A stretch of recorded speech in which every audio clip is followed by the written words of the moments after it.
And welcome to the Barry Foster Show, coming to you from the Ridge Florist Studios in the City of Charm, beautiful downtown Avon Park.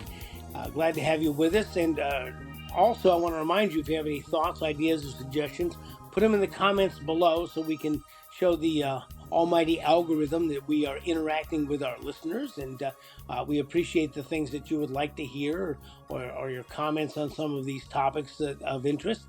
Also, if you would And remember subscribe, to tell a that'd be friend. very helpful. And As we share this with continue a to search friend for because we're on truth, our way to justice, and 1,000 the American subscribers. We've way, just topped this is 100 Barry and we're Foster. moving ahead. On the phone, on assignment in beautiful Pennsylvania, the Keystone State, we have John Larsen. Good morning, John. Good to have you with us, my friend. Good morning. So, as you've been traveling up there in Ohio and Pennsylvania and Indiana, you've seen some of the things that have going on up there, but you've also been keeping track of the things that are happening down here in Florida as well. Oh yeah. Well, like I say, the one thing I've got, and this the beauty of it, I always travel with Sirius XM radio, which means you get a signal no matter where you're at, all across the country.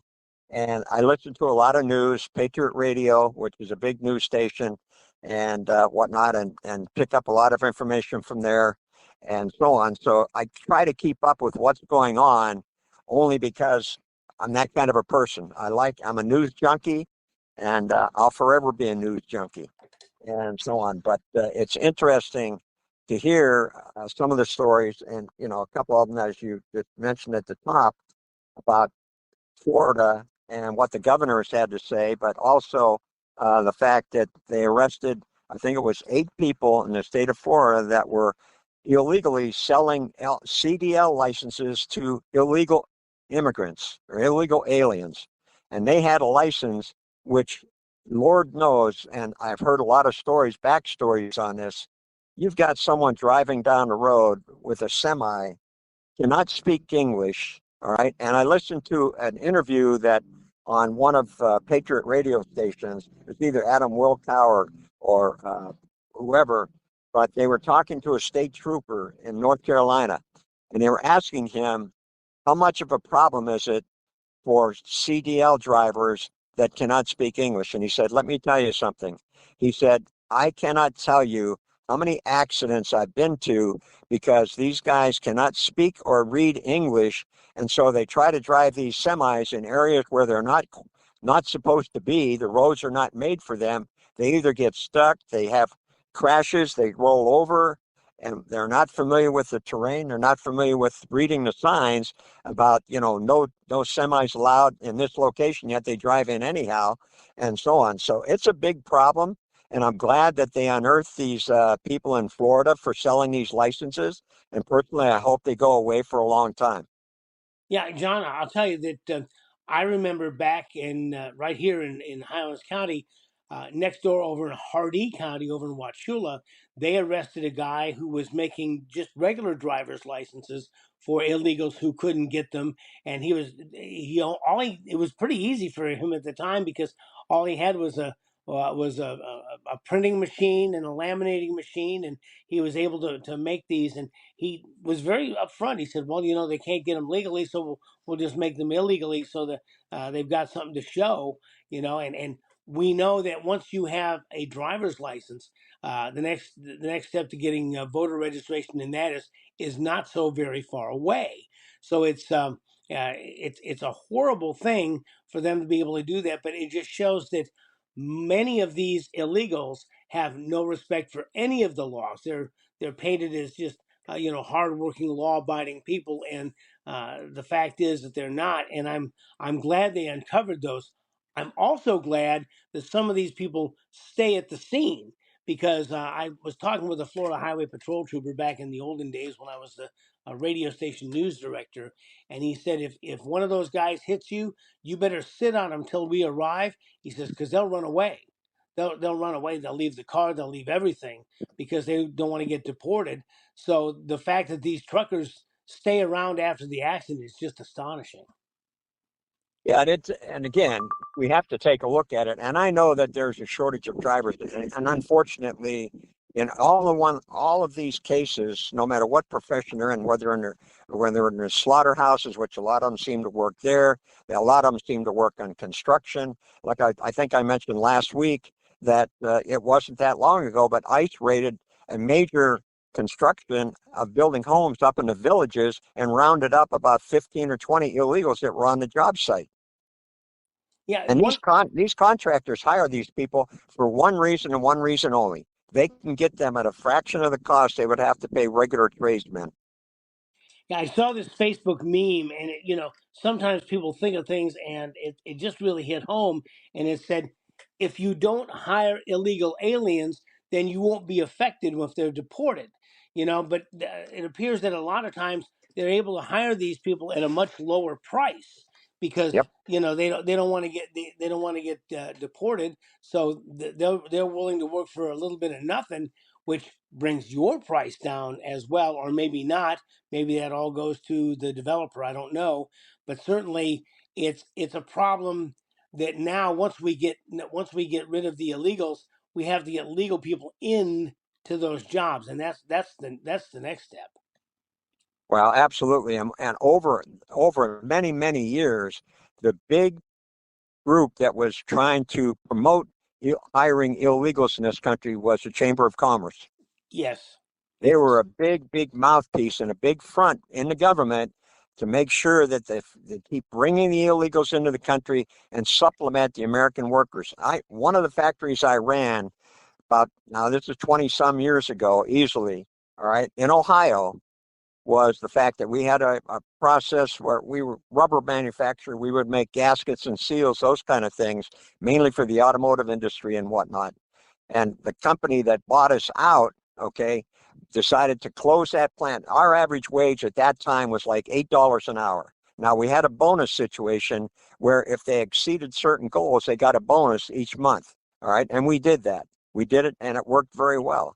But the problem was they wanted to move our operation, in which they did, to Mexico.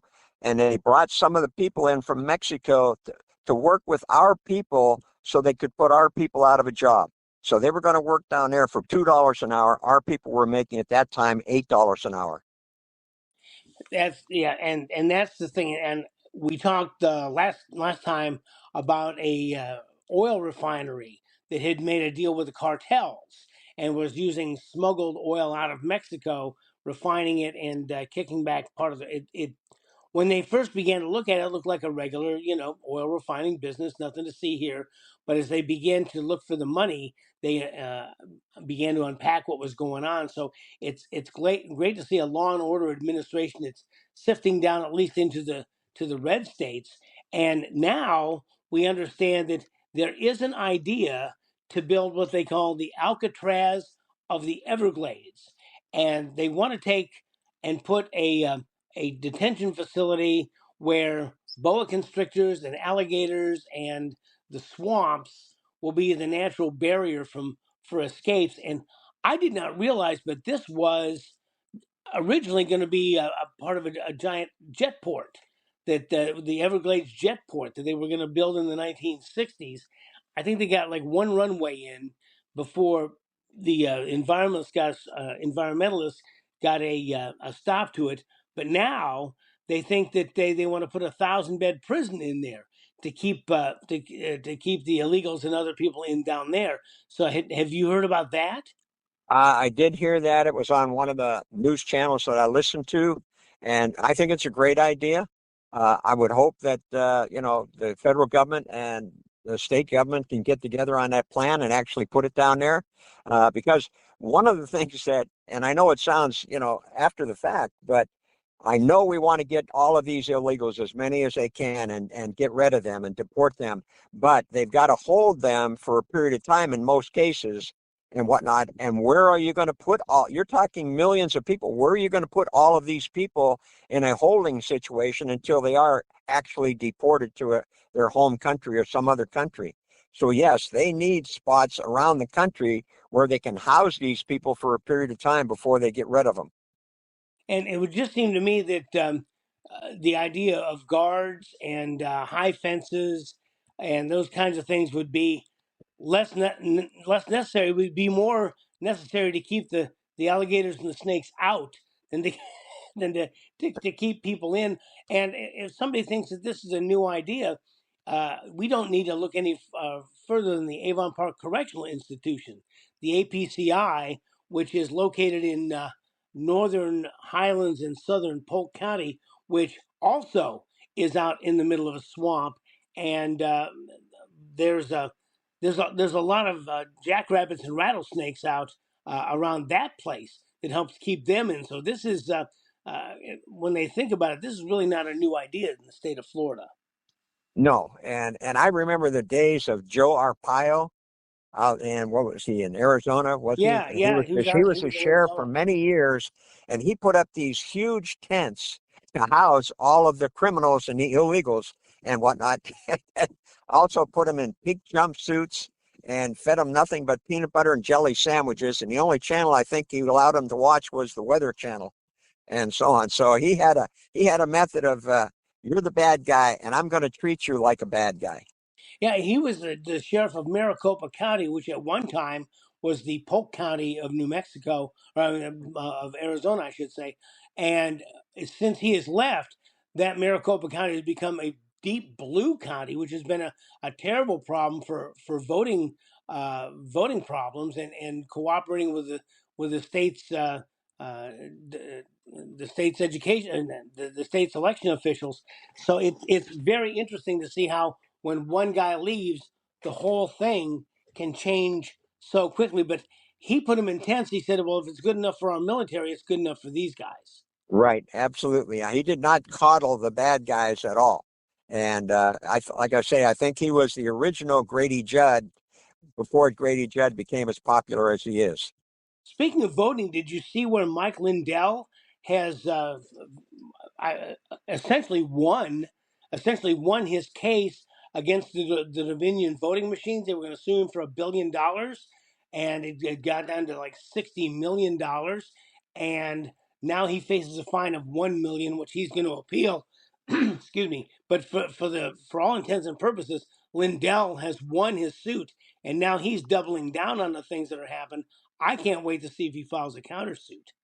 Oh yeah, no, and I did not hear that final story, so I was quite aware of the fact that he had won one of his cases and so on. But that certainly is good to hear because I'll tell you, he since he really got involved in a big way in the political world and became a big component for Trump and so on. I think the thing of it was that that it really cost him financially a lot.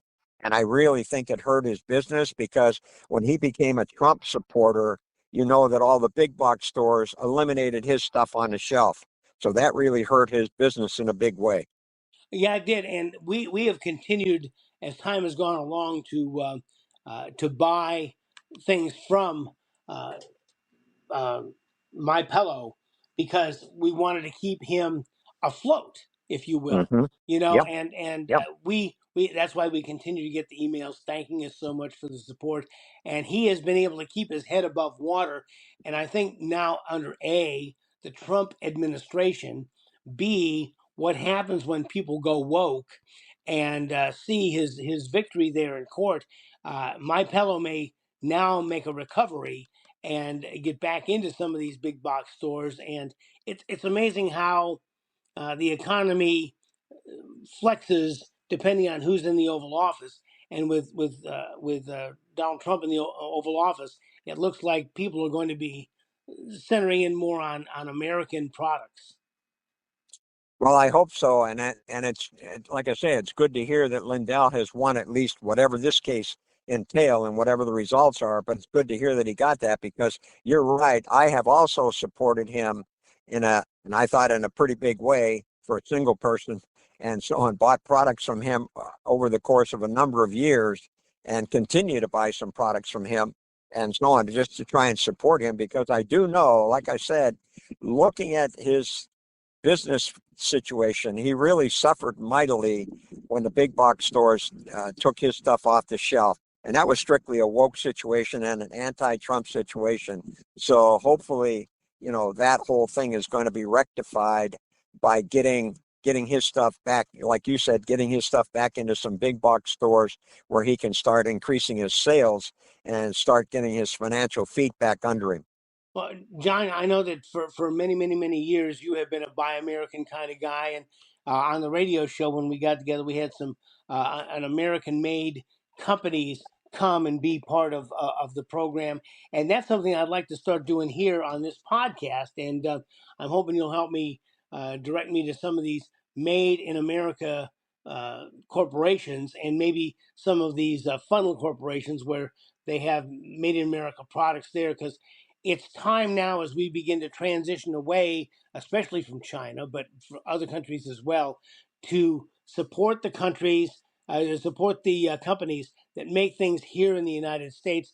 And yes, it may be a few shekels more here and there, but I think in the long run, it's going to help us to begin to buy American and to create jobs here and to create the American economy. Yeah, that's the big factor is, and then Trump's whole vernacular has been, putting American people back to work and bringing jobs back that have been shipped offshore, just like we talked earlier, mainly because of the finagling of the Chamber of Commerce and other companies that all they looked at was the almighty profit dollar and didn't look at the ramifications. You drive through the Midwest, you lived here, you grew up here, but you take a look at all of these huge manufacturing, even small towns had these, like one big manufacturer was in town for 30, 40, 50 years. And then when they decided to offshore this stuff, guess what? Those towns became ghost towns because the only jobs they had in that town was, say, one big manufacturing factory. And when that disappeared, the jobs disappeared, the people disappeared. So the Midwest really suffered more than almost any other part of the country because they didn't have the big tech. The big tech was on the West Coast and then the East Coast, but not so much in the middle part of the country. So they were mainly manufacturing labor jobs, middle class jobs. And when those disappeared, the economy in a lot of communities and even in the bigger cities just really shriveled up. Well, we saw that with the Oneida stainless steel, the silverware, the dinnerware corporation. That just a small portion of, I think it was 1 million square feet. A small portion of that facility has now been taken over by an American company making dinnerware and trying to recoup kind of the economy that was there from before. Yes, and I think and we had, and I went and visited that factory when I was on one of my trips a couple of years ago and saw the process in action and talked to the owner of the business and got an insight from him as to what it took to get that factory up and running again and produce flatware, if you will, silverware and other kinds of items. But the process was really unique. I did not know what went into making flatware or silverware, and I got a good education that day by touring the factory, watching the machinery in operation, and then listening to his story about how he resurrected, this small portion of the original Oneida, silverware, flatware business, if you will, and then kept it going. The machinery, you could tell the machinery had been around for many, many, many, many years, but it was still functioning. It was still operational. And all they did was get it back in operation and started a few jobs. It wasn't a huge company like it was originally, but at least he put people back to work in that part of New York State and so on. So not that I like to see Kathy Hochul get any victories, but I congratulate someone like him for willing to put it out there and actually try to resurrect a business and make a go of it. And he seemed to be pretty successful from my conversations and what I saw. Yeah, one of the problems has been the guys that were operating the equipment are getting our age, Oh and yeah. I'm not sure that there's going to be younger guys to come in to replace them to be able to operate that machinery and do that kind of thing. And that's where this whole idea of getting away from college and getting more into trade schools and on-job training is really going to come into play. Well, I think, we've seen Trump talk about the fact that, we should, instead of giving money to places like Harvard University, we should give it to trade schools and get our tradesmen back in business and back and educated and teaching the trades, if you will. And it's no doubt, you look around and just talk to even small contractors in the Sebring area. When you talk to some of these people, there's jobs available in the trades.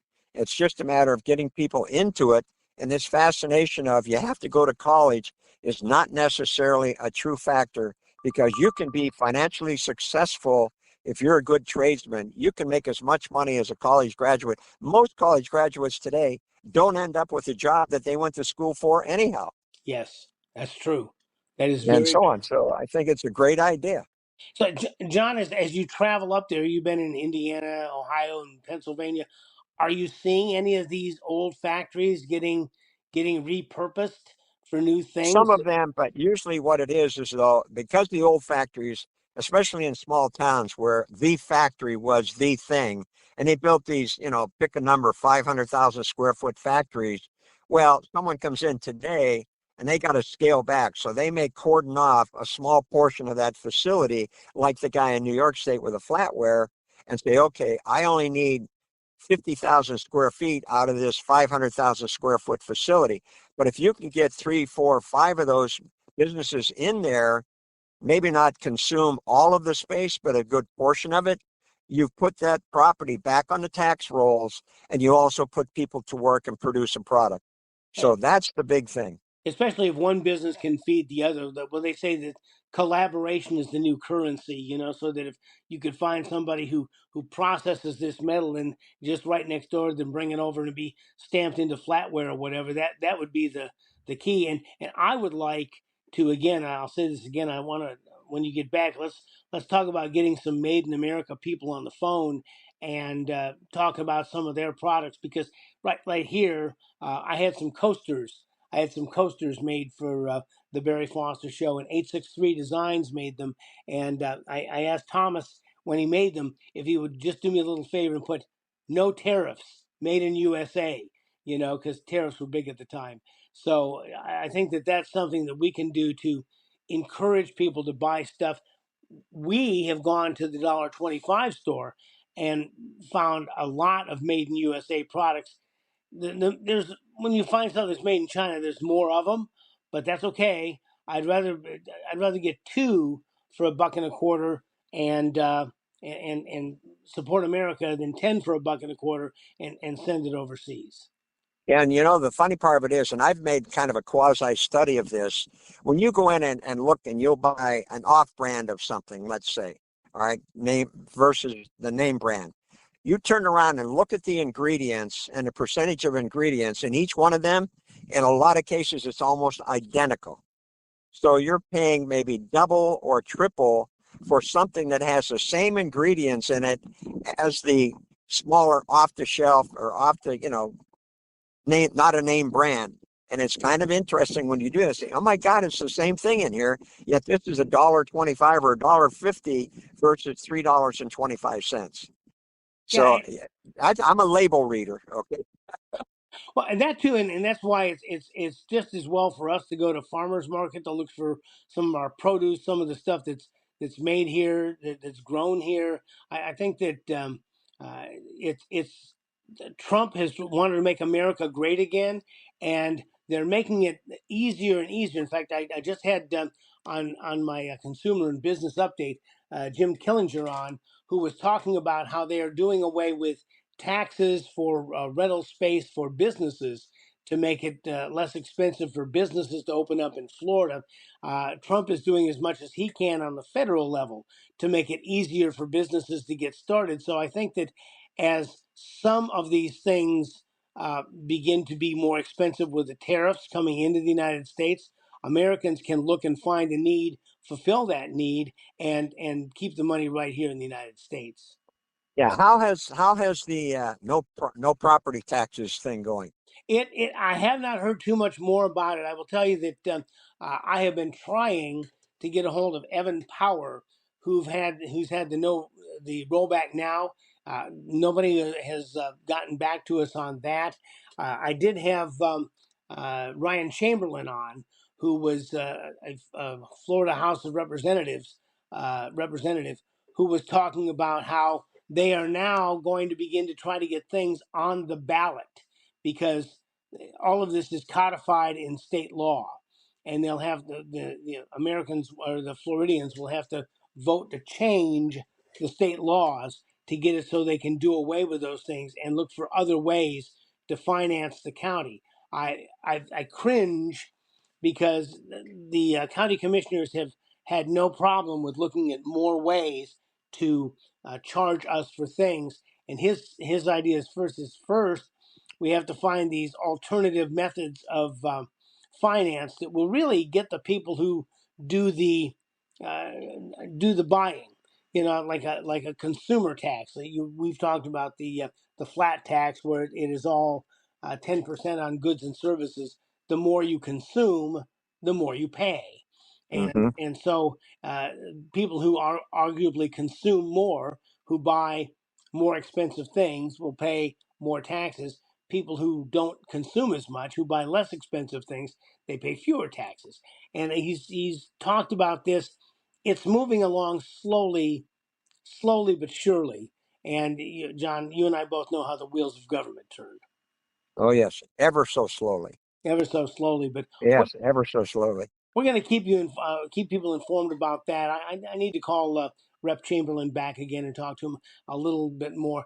The Florida legislature has voted and passed the $115 billion uh, state budget, and they are working on cutting back on taxes and cutting back on spending. So currently, as the legislature is comprised, we're going down to spending fewer and fewer dollars. So it's we're on the right track, John, but it's a process of taking a bite here and taking a bite there and getting things down. The next thing I think is going to be up to people listening to this broadcast is to look at their county and see if they can get their county to cut back on taxes and to cut back on spending and to turn more and more of it over to the private sector.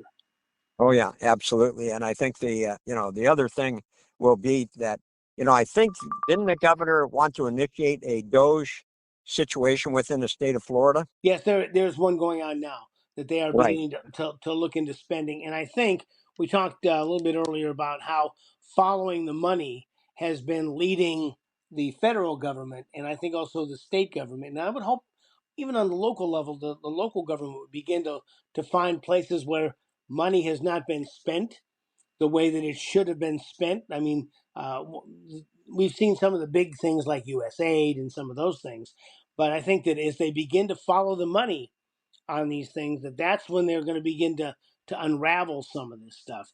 And I think the less waste, fraud, and abuse there is, the more money there will already be in government to take care of the people who really need that cash. Well, the thing of it is, there's still within the current, and I know they're still working on the so-called big beautiful bill, but there is still all kinds of pork in there from various congressmen and senators that they do not want to let go of. And so some of the crazy spending that we had in the past continues to be in there. It may not be to the same degree, but it's still in there. And some of the proponents of that are Republicans. That Mike Lee, well, for instance, I listened this morning. Mike Lee, who I think is a pretty good conservative guy, but in Utah, where he's a senator, he wants to take 1 million acres of government property out there in Utah and turn it into like low income housing and that kind of thing, which to me is totally, totally misses the mark of what should happen. and that is not anything the government needs to be involved with. Absolutely not. And I'm really you and I both have not looked at party affiliation for some long time. I don't think party affiliation has anything to do with it. And if you get the people who are not entitled to Medicaid, and I think Donald Trump has just recently talked to the Senate and said, "I want no illegal aliens on Medicaid," and now that will leave more money for the people who really need it to be on Medicaid for our citizens. And as they begin to take the people out who are not entitled to it and have that money available for the people who need it, I think we're going to begin to center back in on the people who live in this country legally.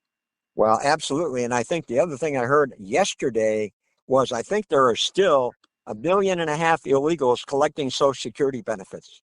Yeah, Why? Why? well, because I'll tell you, it takes a while for that stuff to filter down. And what it's going to take is some of these middle management people, the people who sign the checks, the people who send this stuff out. Once they start getting held to account and get them out of there, this is something, as we know, John, has been going on for decades. From Oh yeah, oh, absolutely. and to undo this it's untangling the Christmas tree lights. It's going to take a while, but I think ultimately they're going to get that stuff out of there. They're going to get those people out of there. But it may require a couple of terms by J.D. Vance as well as the term of Donald Trump to get that done. Well, yeah, I know for a fact that, that is the kind of thing that really, really, really frustrated Elon Musk. Was they unearthed all of these things and they said, okay, boys, here's the information, go ahead and fix it.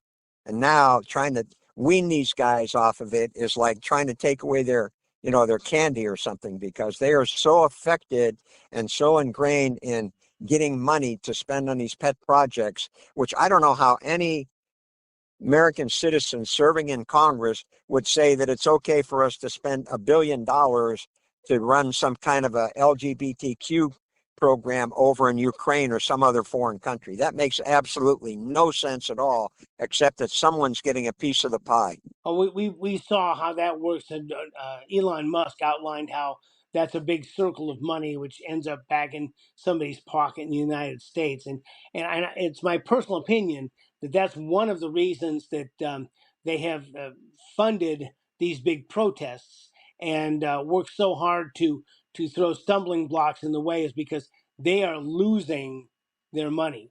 They're losing their kickback schemes little by little, and that's where it's hitting them, and that's why the response to this has been so virulent. Is that their money is going away, and as more comes out, regardless of party, more comes out, more people are going to be held accountable for it. And uh, as you both said this, when it's going to start to get real is when people start going to jail. Oh yes, absolutely. That still is the big thing. I mean, I hear it, I see it on things like Facebook and that every day. When are they going to jail? When?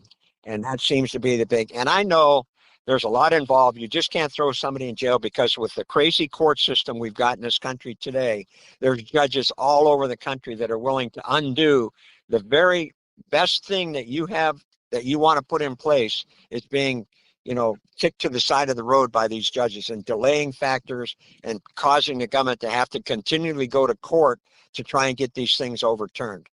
Yes, yes. Well, John, listen.